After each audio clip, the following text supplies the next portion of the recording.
What up, guys? So recently I posted a video where I was talking about the meta in Jiu-Jitsu, and I was kind of having fun with a question I got from a young guy at the ADCC trials where he's asking what the meta is, and a few young guys talked to me about it. Again, I think it's a young thing. And again, I was making fun, kind of saying, look at all the guys that are winning, they're in shape. So that's the meta, be in shape.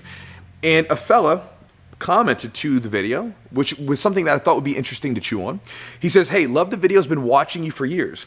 I think I have to slightly disagree with you on this one. This is how this always works, right? Love your stuff, but I agree that being lean, fit, and strong will help you dominate in jiu-jitsu, but I think that's a given in combat sports, and this would be taken for granted in boxing, MMA, wrestling, judo. If we're looking to analyze trends in the technical game of modern jiu-jitsu, that is a kind of separate question, or separate discussion than this video. I would pose the argument that the meta in jiu-jitsu, and I think this is true for other combat sports also, is niche specialization. Becoming a master of lesser known positions and forcing your opponents to play there where they're unfamiliar, can't rely on the experience that they have from other areas of the sport. And he goes on to list some different ideas, but I wanted to stop there. So bro, thank you for the comment. And you said you've been watching me for years, so you probably know that I agree with everything you just said, right? I realize this, I'm getting old. I've been doing these videos with you guys for almost 10 years, right? And that was one of the early ideas that I started talking about, was being very focused and having a focused game plan. It's why I have an ebook that I give away to the people that subscribe to my email list about developing a game plan. Having a narrowly focused area of jiu-jitsu that you know very well, that you have a high level of competency in, possibly even a little bit of mastery at some point, that's like the goal, right? I've talked about Roger Gracie before, where he talks about, the moves he's mastered. He's like, on one hand, he's like, I've mastered like a few moves. Everything else I know, but I've mastered a handful of stuff. That's the goal. That's what all the best people do. This is why if you look in judo or wrestling, right, everybody gets known for a particular takedown or throw. You look at a judoka, they get known for a couple of throws that become their throws, and they keep hitting them like 90% of the time. That's their throw. They might hit some other stuff sometimes, but most of the time it's this one or two throws. You look up in wrestling, put a wrestler's name in that's very good, and typically they'll pop up right next to a particular takedown. You put in like John Smith as an example. Boom, low single pops up. Wrestlers do the same thing. They get known for a particular style of wrestling or a particular takedown or technique. And it's the same thing that's true for jiu-jitsu, right? We get known for, as we get better and better, a particular position or a particular technique that gets used. You can look at guys like Roger Gracie, just off the top of my head. I can't get over the fact of his performance, I think it was in 2009 with the X choke. Using this simple X choke, boom, just choking guys out from mount with a move that everybody knows since they're a brand new white belt, but somehow he can do it to the highest level black belts. I'll talk about why I think that is in a second and maybe how you can do it. But again, it's impressive. You can look at other guys where, they like, for instance, like think about the Danaher guys like Gordon and stuff, using back mount. We've all been in back mount from the time we're brand new white belts. We were all in back mount. But then they did some different stuff, and all of a sudden it was like, they're just killing everybody from back mount. And you see this over and over again. And so my idea, again, with the meta thing was that it's not that there's not a particular tactic that you should be pursuing of this niche specialization. I don't know why it's hard to say, but that's what you want to do. But my thing was, a lot of times young guys are coming into jiu-jitsu and they're looking for this magical technique that's going to solve all their problems, right? In jiu-jitsu, it's a lot of times I'm like, what's the technique I need to know? What's the magical thing that's going to solve my problems? There isn't one. Your job in jiu-jitsu, just like every other combat sport that's involved, just like he just said, is to find an area of focus where you're really good at, and then you develop that for years, not a couple weeks, not a month, but for years, and it becomes this area where, my best way of explaining it to you is it's like you have a map. You pull it out and it's got all the roads laid out there, right? All these little lines going through it. It's like that. You just know everything that there is to know about this thing, right? And then if you pull someone into that area, what happens is they don't know all those different roads. They might have the main roads, but they don't have all those little side roads. They don't have all those little options in case something closes this way, right? And so I agree with you 100% on that idea of specializing in an area and making it your own. That's what the best jiu-jitsu grapplers have done. That's what the best competitors do. And like you said, it's not just jiu-jitsu, it's combat sports in general. That's what the best do, and that's what you should be doing. Now, what I would tell you too as well, what I would like to add to this, because again, I agree with you, I don't disagree. This is something I've talked about for years. One of the things I would add to this though, is in jiu-jitsu, this is like the difference. And this is why I made the joke about the meta, right? because everybody's like, what's the meta? What's the new thing that I should be chasing, right? There are new techniques that we should always be taking in and being observant about, right? But as I said, I watched Roger Gracie choke out black belts with a white belt move, right?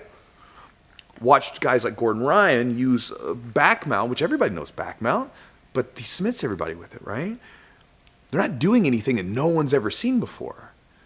They're doing it in a way that no one's ever seen before. There's a difference. It's like music, right? It's not just about it's not just about the music you're playing, but how you're playing it, right? And with techniques, it's not just the technique itself. It's how you use that technique that really matters.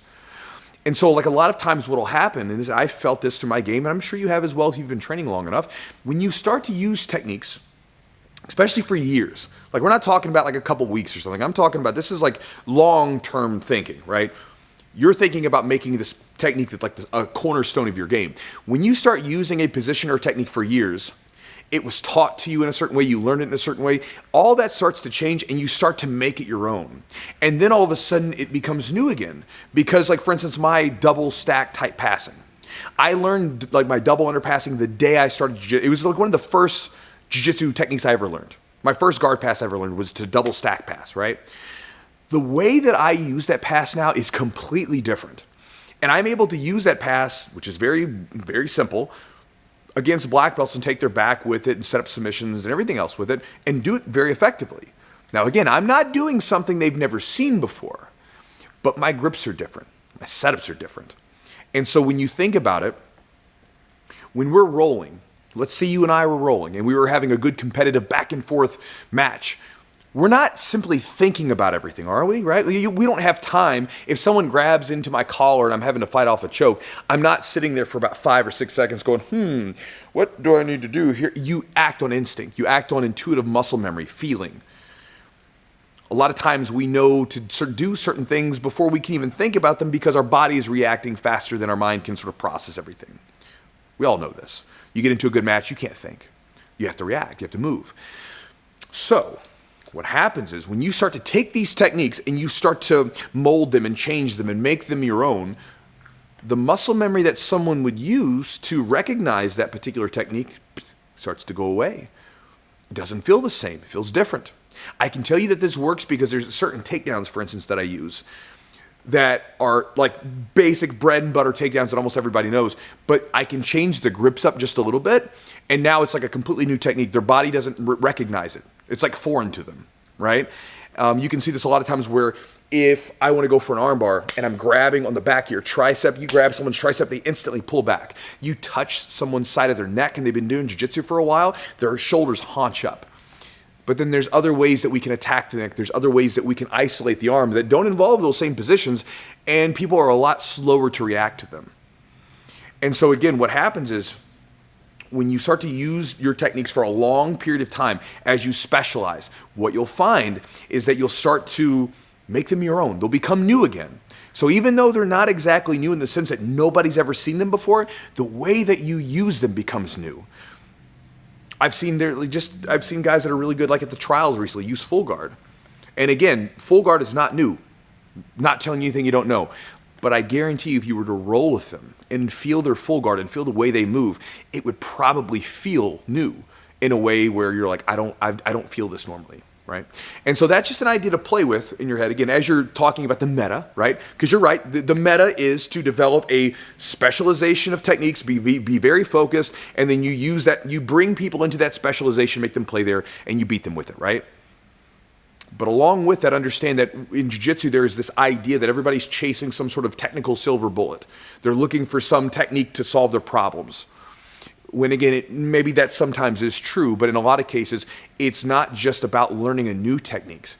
It's about taking a technique that you may know, techniques that you have in front of you, techniques that are right there in front of you, and grabbing one that fits you, whether it fits your game, your body type, whatever, and then using that sucker for years to come until you develop it in a way where it becomes new again because you use it in a completely different way. So just an idea to chew on, guys, because again, this is what some of the best competitors do from my experience, from watching them, my experience both as a competitor, it's what I've done and it's what I felt as a high-level black belt. And so just an idea to chew on, guys, and I'll talk to you next time.